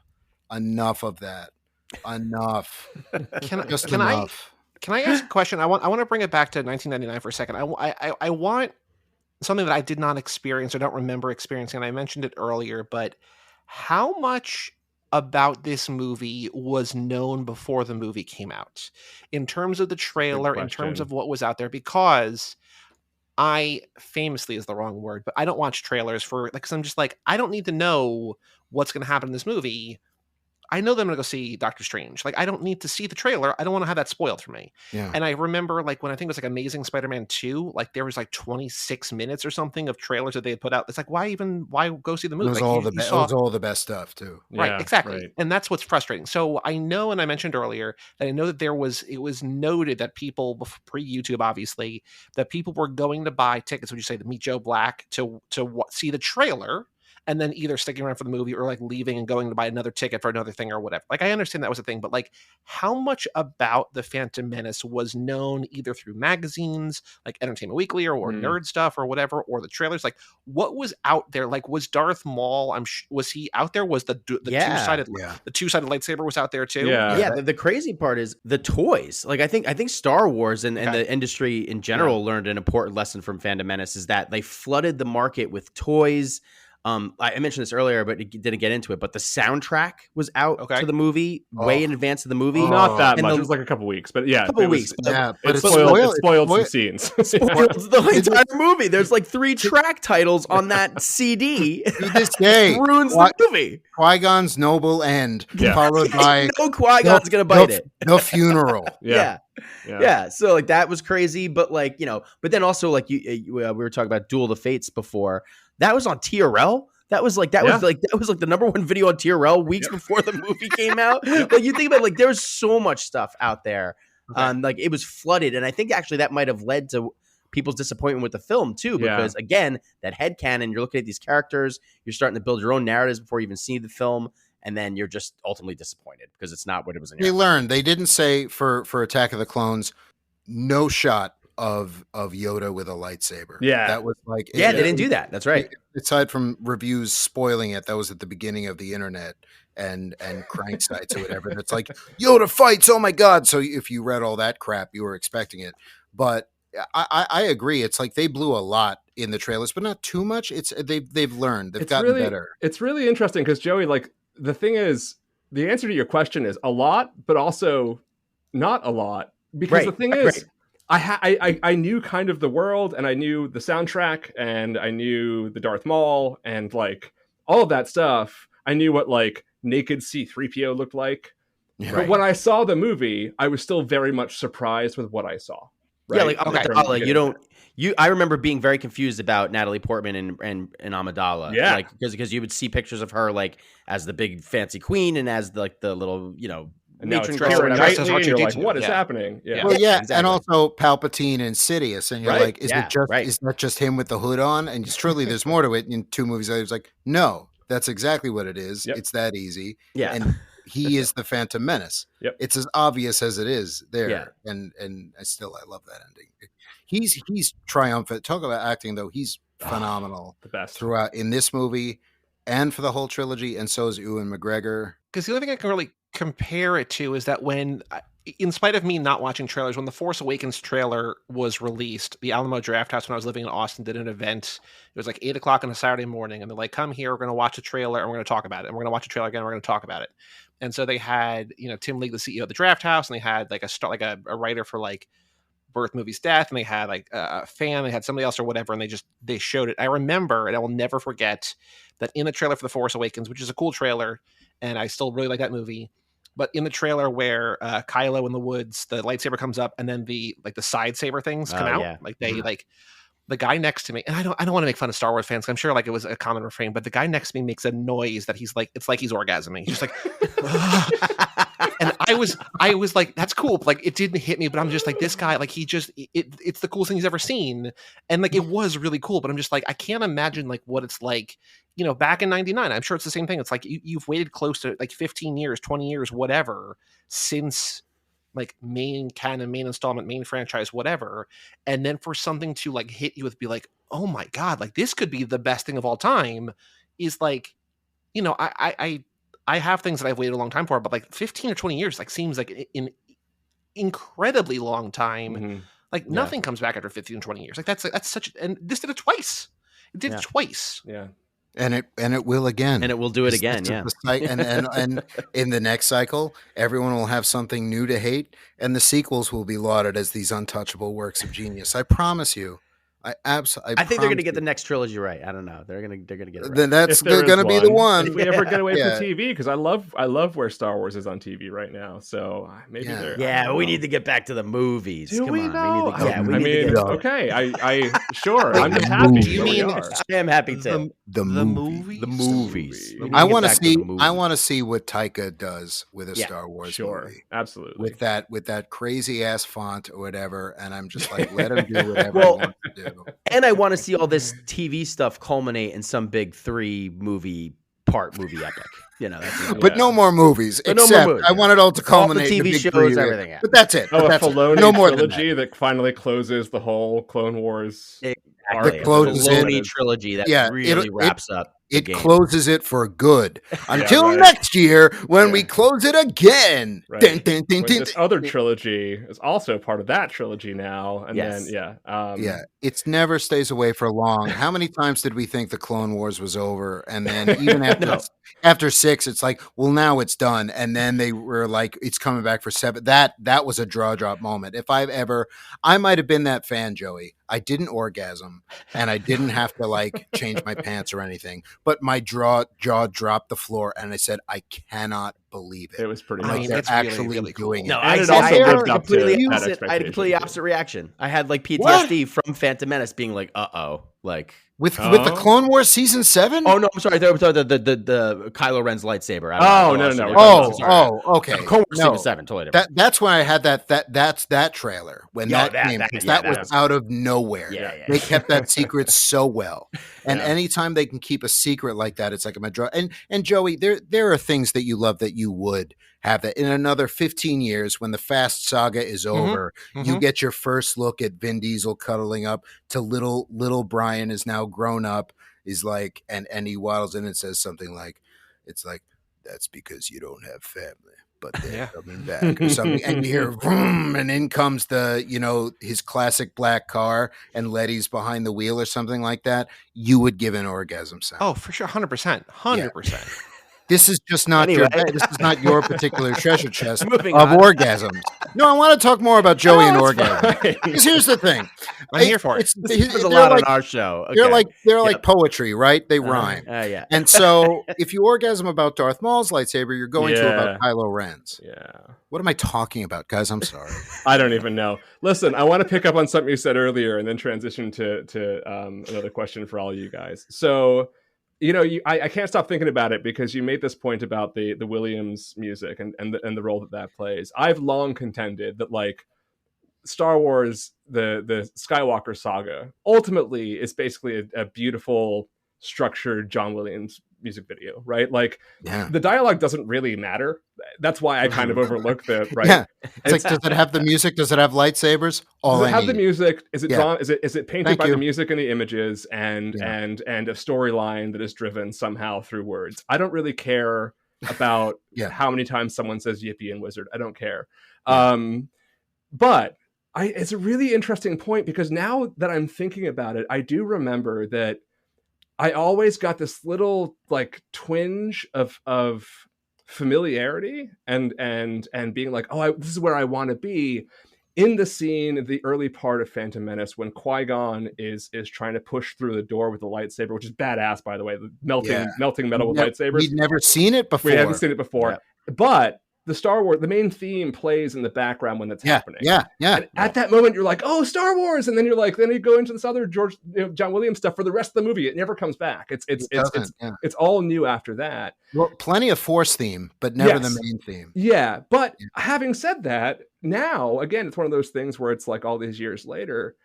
I think, first of all, I think the 3 best Williams Star Wars themes come from the prequels. And I think that's Duel of the Fates, Across the Stars, and Anakin's theme from Episode 1. Yeah, I just want to. I can hear people listen to this getting chills. I don't know what any of those songs are. I believe you, but I can. Did you hear me? Do you want me to whistle some bars? Yeah. John, part of me is aghast that I can back you with Duel of the, and it's impossible to choose just 3, but that you're leaving Imperial March and the Force theme off that list. I'm leaving those off the list because that's like saying your favorite band is the Beatles. It's like, you know what I mean? Like those go without saying. I don't even consider those are in the ether. Those are like, you know what I mean? I don't even think of them as like, of course those two, but they're just like they're like the title. It's hard to talk about those as like, and as outside of themselves now. Imperial March wasn't on TRL, burning up the charts, beating out Eminem and the Backstreet Boys. That's true. Yeah. Matt's got a great point. Yeah, no. We've got to look at Imperial March. But you know what I love about that track, especially Duel of the Fates, and at the time, and this has been talked about before, but this is what's great about hindsight, watching them, going back after so much fan service, but so much other things that fill in the blanks. It just enriches all of it. And if you don't want it, don't read it, don't watch it. It's like, what? There's plenty of other crap. Yeah. But why call it Duel of the Fates when it's people at the time? It's like, shouldn't that ultimately be saved for Anakin and Obi-Wan? And it's like, no, because if that duel decides the entire rest of the 9 movies. Yep. If that duel had gone differently, if Qui-Gon had lived, I think you don't have Darth Vader, you don't have the fall. I think part of me thinks a stealth mission for Darth Maul was do this if you can't, kill them both if you can, definitely get rid of Qui-Gon Jinn, because he sees more than all the others and he doesn't play by the rules of the Jedi or whatever. He's going to be a problem. He is going to see through this, especially when I get to the Dooku shit that I'm going to start playing really soon. So it's over the fate of Anakin, who's going to take care of him. And if that had gone different, so it does it. And when they bring it back in Revenge of the Sith, it's briefly in one of my favorite duels in the whole saga. How amazing is that? And it's in it's also, though, and let's get super nerdy here, it's also in Clones, and it's in exactly the right moment in Clones. Oh yes, it's right before he finds his mom. It's these moments of Anakin's, it's the changing of his fate. Beautiful. Yeah, shit. Sorry, I just adjusted my glasses. I just passed out. I passed out for a second. Hold on. Wait, what did I miss? Little shatter points where it's like, if this is like, there's still a way back at that point before this, but he's going into this, once he goes in that things and slaughters them like animals, there's no going back, really. It's like, that is a point of no return. Yeah. It's and right up until, though, Padme's pleading with him on that Mustafar platform, still like, yes, Natalie Portman is asking you to go with her anywhere. Yeah. She's pregnant with your child. Yeah. You say yes.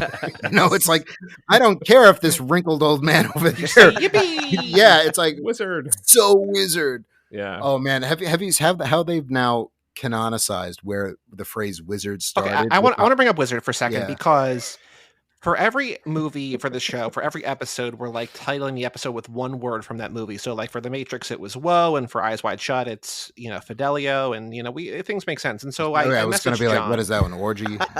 Yes, it's the password to get into the orgy. I know. So, I've seen it. He's seen I know, it. But I'm explaining to the people because I don't think that episode's out yet. Or is that episode out? No, this is the second episode. This is the second episode. Oh, I'm sorry, everybody. Time's a flat circle. It's fine, but. I say to John, because I try to guess every time. I'm like, for Blair Witch, is it this? He's like, no, it's this. I'm like, okay, cool. And I'm like, for this one, it's Yippee, right? It's got to be Yippee. He's like, no, it's Wizard. Does it have to be one word? Does it have to be one word? We're trying. Or two, but like, we're trying. Like, it kind of there's a we're fitting into a space, so it's more like number of characters, kind of. Yeah. And I'm literally watching the movie now, and I have no idea what wizard means. And he sends me a scene that I had seen 20 minutes earlier, and I was it's funny you say that. Brian wrote copy for our first episode ever of our podcast, or the description for our podcast. The first thing I ever had him write for the podcast, and he sounded like a madman because it ended with like, it's gonna be so wizard. And I was like, what the hell are you like? Is this I had to ask him, like, is this a thing? And then because I missed it too. And John was like, you're checking the contract. You're like, is it too late? I just didn't pick up of it in Phantom because it's really like one line. It's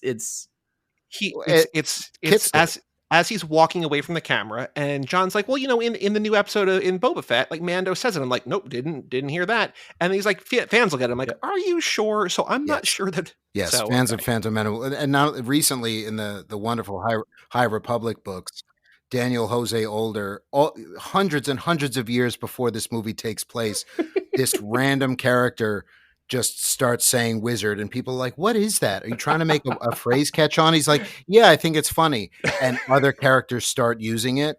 And the day that that Boba Fett episode came out and Mando himself said wizard, Daniel Jose Older's like, I know. He just kept tweeting, I've seen it, guys. I've seen it, because everyone had just read his book, and it's like, forget about the birth of this thing in the Jedi, or why Jedi don't marry, or whatever else.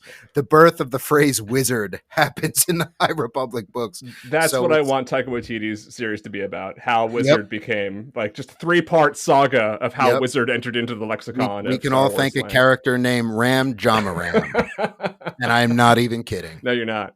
I think you should call the episode Misa Like This. No, Misa Like This. That's the great Brian Blessed. The great Brian Blessed. Yeah. Yeah. Awesome cast in this movie, by the way. One of the best Star Wars movie casts. You know what? One of my favorite, the one line that is awful, just awful on the page and awfully delivered. It's a Panaka line. And it's of course it is. And Hugh Quarshie, who also winds up with he gets a better deal here, and he complained after this in the press. He did the Shia LaBeouf after Crystal Skull thing. Yeah, he was like crapping all over this. Well, Liam Neeson famously retired after this, so that's why. I will also say, while we mentioned Crystal Skull, much better than people give it credit for. Shia, great as Mutt Williams. I will go to bat for that movie. Please continue. Oh. Invite me on for the 2014 episode or 15. Matt and I have been going at it since we met about this, because I love the Fridge, the podcast. I love it too. But he's in Q Quarshie appears in one of my least favorite 2-parters of Doctor Who ever, the Daleks in Manhattan. I'm like, with Andrew Garfield.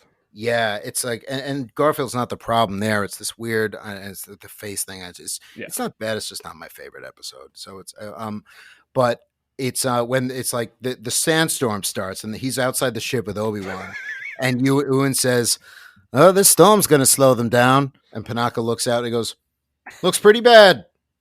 And then he gets a call.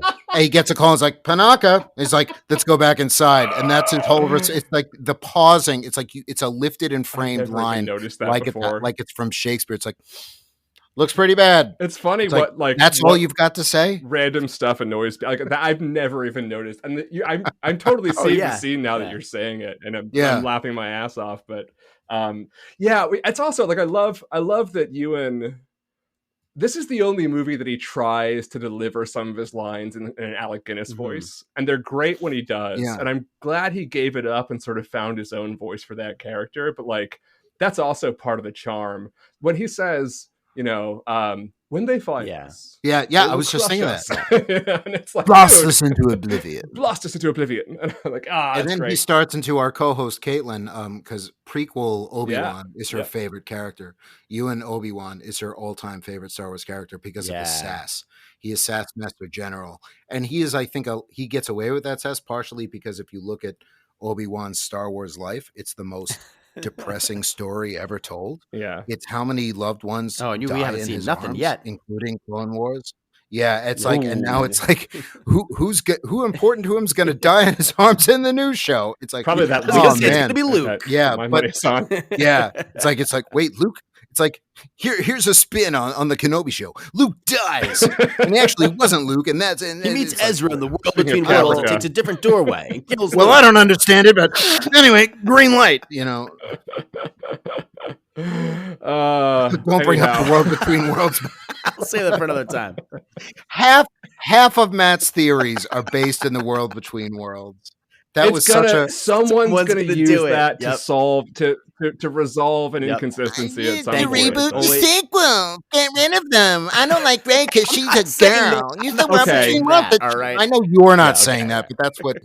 We're gonna have a couple closing Phantom Menace questions in a second, but before we do that, let's talk quickly about the new Obi-Wan series, because it's a direct sequel to the prequels, and it's awesome. And with that Boba Fett episode that was just the Phantom Menace nostalgia episode where like the Boonta Eve race happens and it's awesome. And there is this like generation that's grown up with these movies that we always knew there was going to be, who are, loving sort of seeing that story continue. Okay, here's a question: is Ian McDiarmid in the Obi-Wan Kenobi series? Is that a character or an actor? Palpatine. Yes. Okay. Absolutely. I hope so. Me too. I can't see how they do it without him. Yeah, I mean, I don't see how they don't pull everything out of the toy box for this show. Like Just And it's not like he's going to say right, no. and it's a Yeah. limited series. You know, it's not. It's only going to be one Yeah. season, and you know, so we already have like the big reveal that Darth Vader is going to be in the series, both as Vader and as hopefully Anakin. But I feel like there's some surprises yet to see, and that would be an amazing thing to throw out there, like episode 5. You know. Because one dumb fan theory that I read that I actually think might have some legs to it is, aside from the harsh Tatooine suns, as what sort of prematurely ages Obi-Wan Kenobi by the time we get to A New Hope, there's a fan theory going around that part of the reason he looks so much older is because it's in fact Palpatine that ends up aging Obi-Wan Kenobi in much the same way that Palpatine aged himself when he lightninged himself in that little battle there. I wouldn't hate it. Would not hate that. If they're keeping that under wraps, I would not be upset to find that's that, a reason to bring him back for sure. Unspoiled. Yeah. Even if it's just the voice, you know, I could see just his cackle or something. Just that. I mean, hollow head. also if this is well, Vader's on the toilet before Rebels or it's, no, it's after Rebels. Okay, I was thinking they could even use it as like a stealth Thrawn intro, but the timeline's don't match up. No, I hope we wait till Ahsoka for Thrawn, honestly. I think we're also going to see some Tamora Morrison's going to get some Cody in there. Yeah. Oh God, I hope so. One of the shots looks like him. Yep. So yeah, in the tone. I feel like that would USC be a Cody. huge miss if they didn't do that. Yeah. That's a dream because that's one of those things. It's like seeing Katie Sackhoff the first time, in Mando. Yes, that. Yeah. If they don't do it here, I can see them doing it on Bad Batch. Mm-hmm. I can see like the Rex Cody reunion happening on Bad Batch. Oh, I think that's kind of inevitable, but yeah. But I want to see Tamora and talk with Tamora or Cody talk. It's like talk with Kenobi. It's like try and blast him off a wall again. It's like you might be needing this, also this. That and finally getting Keisha Castle Hughes as the live action Omega will be like those are my two. Is that who you think they'll go with? I'm almost certain they will. I mean, name another Maori actress. Well, she's already the queen. I know. Well, of course you know. Yes. But well, they've done that before. They could do it. Of course they have. Queen of what? Queen of Naboo. Queen of Naboo at the end of. Oh, right. Yes. That's her. You had no idea. I got that. Got that right away. Anthony Daniels has played like 9 different characters, as has Warwick Davis. True. So you know. There you go. All right, let's close with this on an upbeat note. What is your favorite scene in the Phantom Menace? Oh man, well, I mean, absolutely duel of the fates. I mean, the lightsaber battle with Darth Maul. But what part of it? That's oh my god. I think it's the part when he kicks Obi-Wan or something. It's just like it's like a good he gets him with the. I don't know. You got to watch it like 3 times to see that, but it's awesome when it happens. Yeah. I don't know. Gets a good jump kick on Obi-Wan. I love that part. Yeah. All right. Yeah. So Duel of the Fates in general, and that one part. Yeah, I mean, come on, that's the most iconic part of it. Darth Maul kicks Obi-Wan, which is a great. I know exactly. But if I can give you a quick just side note, okay. Something that doesn't happen in this movie, but is my favorite thing to come out of Phantom Menace. Okay, so the pod racing scene. You know Rats Tyrell? Yes. I used to play with He's play the guy, familiar with Rats Tyrell? Yeah. Rats Tyrell, you know this guy? He's the guy that dies in the cave and he goes, and just dies. There's a great canon story about his son and his family being so distraught over his death that they form. I shit you not. That they formed the Rats Tyrell Corporation or Foundation, and they lobby to ban. Yeah, they've lobbied to ban pod racing in the galaxy, and they succeed. And I mean, it still happens in the Outer Rim territories, but they've lobbied to end pod racing, and that's the bureaucracy I was talking about. Nice. That makes Star Wars so fascinating. I'm laughing at you, but also kind of love what you're saying. Thank you. You know, it's like the Elion Sleaze Pagano redemption story. Where, fantastic. You know, And my second favorite weird Star Wars aside. Take enjoyment in something as cockamamie bullshit like that, then you're in the wrong thing. Yeah. Like you're looking in the wrong place. Yeah. I just crossed movie references. Brian, what's your favorite Phantom Menace scene? I mean, it's obvious. It's hard. Well, let's say aside from Duel of the Fates and the pod race, you know, because I'm going to throw one on. I'll say that one scene that I've really come to love, and I think it's a genuinely, really well acted and well written scene between Jake Lloyd and Pernilla August. It's when they're saying goodbye, and she says, "You can't stop the change any more than you can stop the sun from setting." And when he says, "Will we ever see each other again?" She says, "What does your heart tell you?" And the moment from Jake Lloyd is like, "I hope so. Yes." It's like, that's just a really real moment captured. Like there's no acting. That just, it's heartbreaking. And that moment and that hug, and he walks away and he's following this mystic Jedi in the poncho and the Force theme kicks in. That scene always, if we're going to go with non-lightsabers and non-whatever, but that's just like, and that's the beginning, right? If she went too, if the mother went too, we would have still had attachment problems, but this is the beginning of the issues here. Yeah. You know, it's also, I think it's no accident that the Force theme kicks up. It's like, well, here's another step on the road of destiny. And I know it's a little corny, but I love his line. I'm going to be the first one to see them all. Yeah. And it's like, that's the keys. This goofy kid. And that's what people hated. This goofy kid turns out to be the worst villain ever. I was like, yes, that makes the fall. It's like, and I was part of it. I was saying that too, but now it's like, it just, maybe it's just with distance. I don't know. It just, I can't see it any other way now. Yeah. Joey, what's your favorite scene? I don't know. This is not a question I could really answer, but I will say that my two favorite characters, we've not really talked about yet, are two favorite actors, I guess. I love Greg Proops as the pod racer announcer. I think he's wonderful. Hell yeah. And I got very excited this time because I don't think I recognized him or noticed him or whatever past viewings, but when Terrence Stamp shows up as the Chancellor, I was just like, hell yeah. Yes. Because he had a hell of a 1999 that we're going to cover did. in other ways later on this show. But to see Terrence Stamp, just like, when you see him, it's just like, oh yeah, that guy means business. Like whether it's good business or bad business, or just if you want to be afraid of him or I don't know, man. But the limey, like, it's like 3 lines. Always Terrence Stamp. Always. I have two, and one is kind of in Matt's camp and one's kind of in Brian's camp. So I think those two answers were interesting. So the one that I think I'd have to sort of pick above all others, because every time, I mean, from like the staging of it, the timing of it, the music, the cinematography of it, is when Maul appears at the bay doors. Like, it is just, that's it. That's so fucking iconic. I changed my answer. That's the icon. And the losing of the robes and Yep. the first reveal of the second edge of the lightsaber, even though you know from all the toys, but like when you see it that first time, it's so intimidating and so awesome. It's one of the best sequence of shots in any Star Wars movie.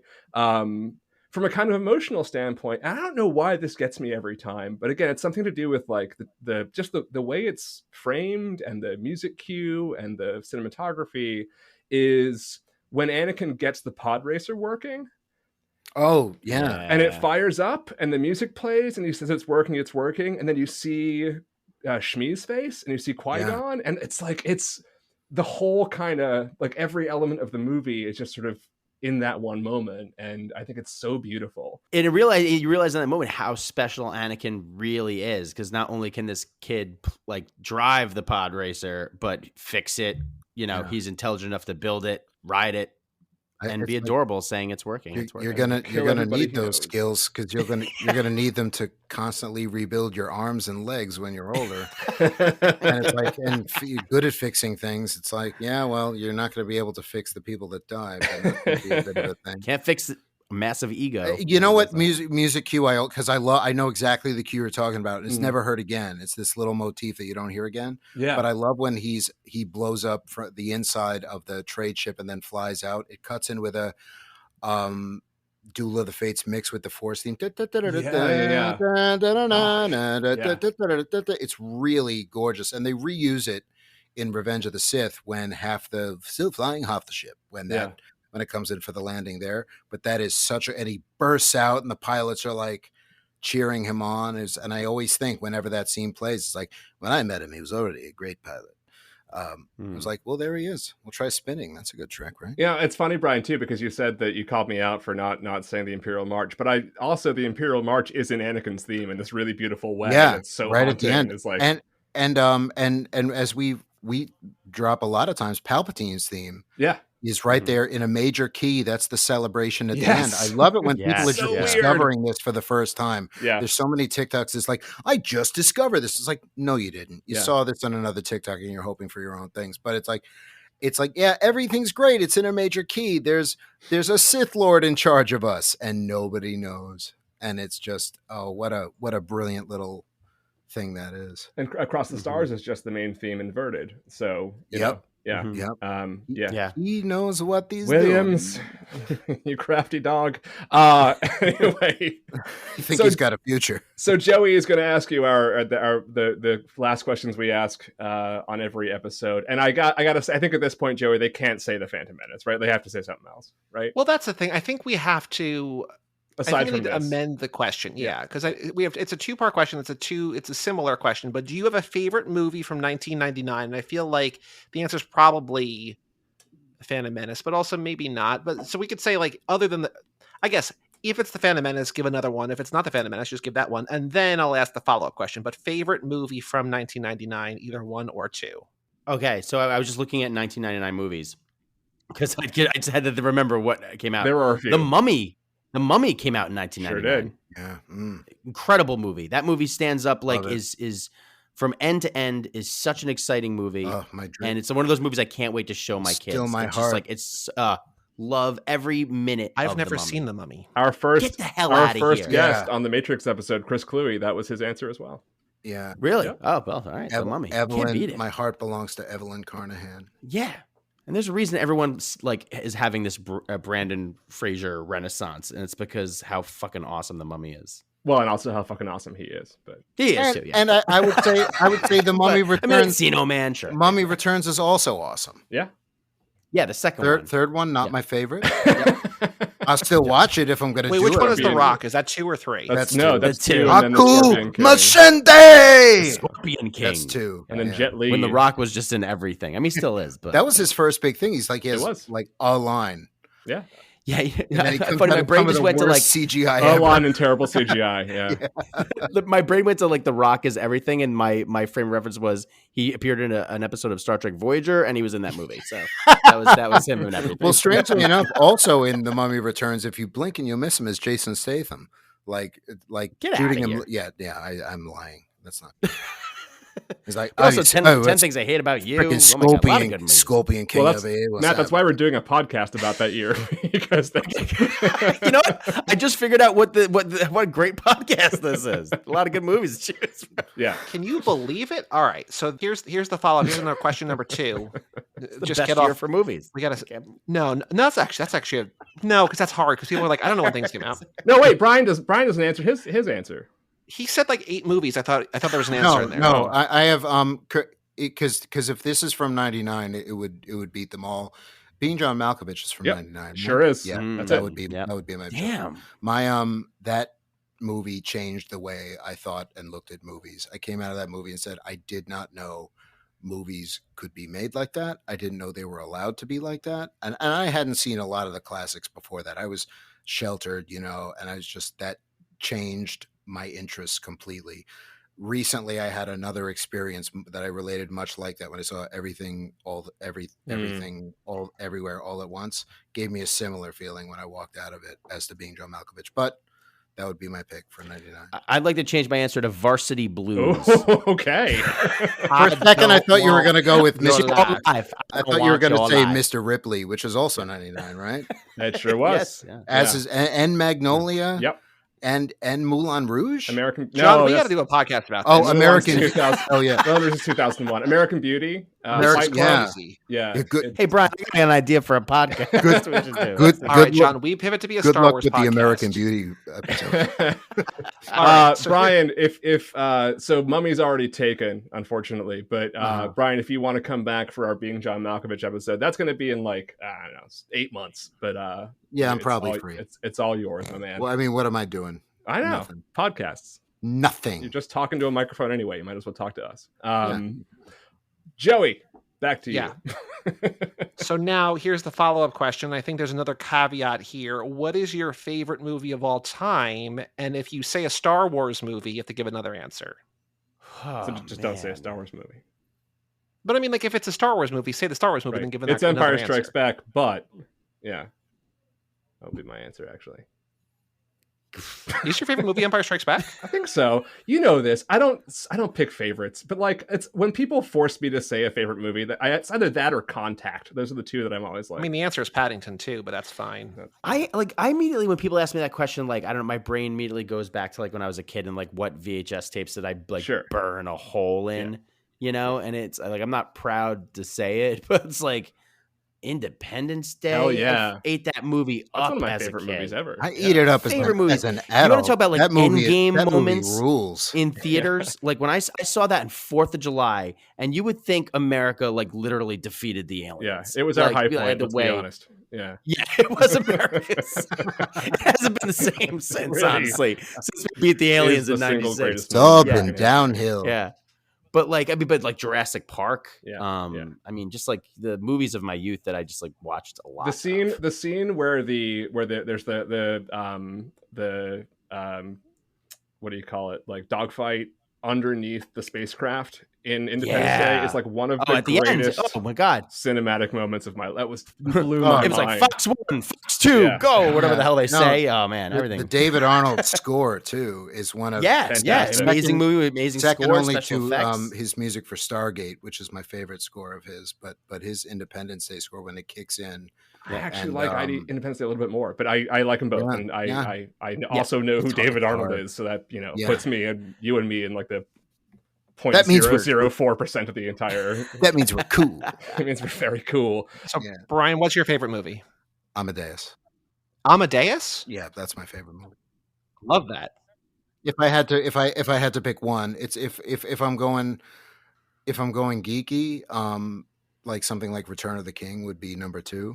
Mm-hmm. But Amadeus is my favorite movie. What it says, how it makes me feel, how I relate to it.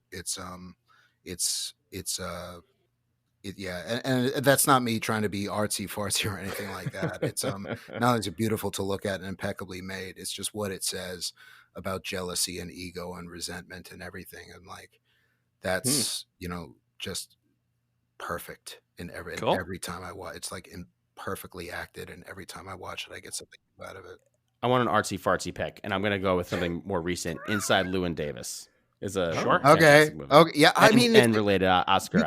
You can pretty much name like almost any Coen movie, and I'd be like, I could see any Coen movie. I can connect Inside Llewyn Davis and Amadeus in the form of Moon Knight. Yeah, and I know exactly how that right there. What you're about to say is one of the brilliant pieces of casting in all of Llewyn Davis. In that scene, that he's the one to shoot the dreams down, and it's like, who's going to do it? Not only is that scene wrenching as it is, but it's Salieri. Yeah. Who's ripping another artist's dreams. Look how this all connected. See how beautifully that worked out. And now, it's like poetry, man. And now he's on. F. Murray Abraham is also Khonshu. He's the voice of Khonshu. So there you go. Yeah. And not in Mythic Quest season 3, apparently. We're gonna find out in the next Moon Knight that like actually this is all inside Llewyn Davis, and like that's I mean, It's do they him. want to sell tickets? So what? That's the fifth identity of Mark. Is I mean, the cat in Llewyn Davis is the Flurgle from or whatever from Captain Marvel. Oh, it all makes sense. There you now. go. I There think you you mean go. a Yep, flirkin. Inside No, Llewyn oh, Davis is yeah. like the first MCU movie, and we never knew it. That's Still, going to I'm be the sure big gonna Disney reveal. connect it. owns all of this. Damn He you, can make this Feige! happen. You are a Yep. genius. Once my Carrie man. Mulligan gets woven in, John Goodman gets woven in. It'll connect. That's a good choice, Matt. I like that. I like it too, Thank Matt. you. I just love that movie soundtrack. That's something that is standing up over these years as a new favorite, I would say. And now Yeah. everybody's going to know how sophisticated you are, and not just. Oh, see, I just had to put it in there. You know, He Independence is- Day and He Inside is Llewyn very Davis. sophisticated. He puts on a lot of times this actor, but I tell you, Yeah. aside from his bizarre love for the Starship Prometheus from that Voyager 2-parter, Matt Don't is, get me started. I don't know why you love that design so much, but Love aside that from shit. that, It splits into 3. It's crazy. And the dead pod racer, and but why? Yes, yeah. But I appreciate that, Brian. Thank you. I don't know why that ship split into 3, but that's gotta hurt. I guess we should wrap this up. I think we've said everything there is to say about Phantom Menace, and Is that pretty much everything? everything else surrounding the Phantom Menace. I Just guess like based on that sentence, I John don't Joey, think I'd like to say I'm sorry. Yeah, sorry. Um, If your listeners enjoy this form of hilarity, come over to Return of the Pod, a podcast about Star Wars. I wish Caitlin could be here. But maybe we'll have you guys all for some completely non-Star Wars related movie from '99 that we can all talk about for just. Hey, for that would be fun. something. I'd love that. Brian opens the show with Star Wars and Another. more, Right. galaxies. and more. Since Right. we started doing that, we changed it. Yeah. Yeah. Well, maybe we can We have do you more. back for my one of my favorites ever, Mystery Men. Ooh. You know what? Never seen it. Shut up. All right, that's really good. I know. I guess at Call this, me when you do I guess at Blast this from the point, I'm Past. saving it. I'll do that one. I get that one. Sticking on my Brandon Fraser thing. Brian Fraser Silliman, thing. you would love Mystery Men. I know. Like, It's got a it's lot of waiting actors for are you. loving it. What? I guess I'm just waiting for the right moment while It I'm is missed going it. to while I'm still young. You missed it, gonna Brian. knock your socks That off. Mystery Man train rolled right past you. Yeah. I always get it confused with Small Soldiers. Oh, very different. Very different. very, very, very different. Mystery Man has the most insane cast I've ever seen in a movie. Well, it's Jeffrey Rush, right? He's in it. He is in it, but so Yeah. is Greg Kinnear and Ben Stiller and Paul Rubens. We can't and do William Mystery H. Men now. Macy. John, you talked Mystery Men at me the other I know, day, I and just love I it could so not much. believe what you were saying. I So love we're it going so to get to much. Mystery Men when we get to Mystery I Men. know it's going to be a while. Anyways, Season 3, right? Season Tell 3. Let people- people look forward to season 3. yeah, is that now or 4? I don't know. We'll see. I Wasn't think Batman v Superman Dawn of Justice 99? You wish we could talk about that. Yeah. I don't actually. You were But I would talk about it. Yeah. I would talk about it. there were no superhero movies in '99, which is Really? so weird because there was everything. only- else. there was year just that's so ever much happened. more cinema, and cinema was better off. Yeah, but couldn't- there's a Bond you movie. couldn't- He counts. You couldn't get this Bond made counts. today There's no because Bond of in 99. Spider-Man. I think the world is not enough. The 1999. world Yeah. is not. November that's a good point. '99. Yeah. Oh, okay. Yeah. Do I You like can't that kill one? me, James. Not in cold blood. No, you don't like that one. I do like that The one. world is not enough. I like them Well, Very except for bad. that one. Has the very worst line to end a Bond movie of all lines to end a Bond movie, and Oh also no, is that the Yep. Christmas one? that's the Yep. Christmas one, and Yep. also the single worst performance in the history of cinema, as with Denise Richards as a nuclear physicist. Yes, yes. I also just- love Judy Dench escapes from prison with a clock. My review on I'm Letterboxd sorry, of The I World Is Not love it. Enough was I genuinely can't tell if these are better or worse than the Connery and Moore and Dalton ones, but I do know that I enjoy these more, and that's good enough for me. Like, they're just more fun. I just like it. I don't know. I don't like the. I don't know. I watched GoldenEye on a plane recently. It was fantastic. GoldenEye's amazing. Love- All right, Yeah. we're done. All right, anyway, You okay, guys, we're done. tell the people at home how to find your podcast and what your address is, social security numbers, all that stuff. Go. Oh boy. Go plug. Well, you can find the pod on all major podcasting platforms. Return of the Pod, a podcast about Star Wars. We're at Return of the Pod on Twitter, Instagram, Facebook, TikTok, all those places. TikTok. Look at you guys. That's we're right. not We have doing 3 that. TikToks. I made them all. Brian, we're waiting on some more of those. Keep waiting. Then you can also find us at returnofthepod.net. That's right. We're the proud owners of the .net URL. So you can find us there. And then you find me on Twitter at Matt Romano, MattrOmano. I'm also on Twitter at Brian Silliman. Thank you, guys. Yeah, thank you so much for having us John. on. Thanks for listening. We will see you in 2 weeks.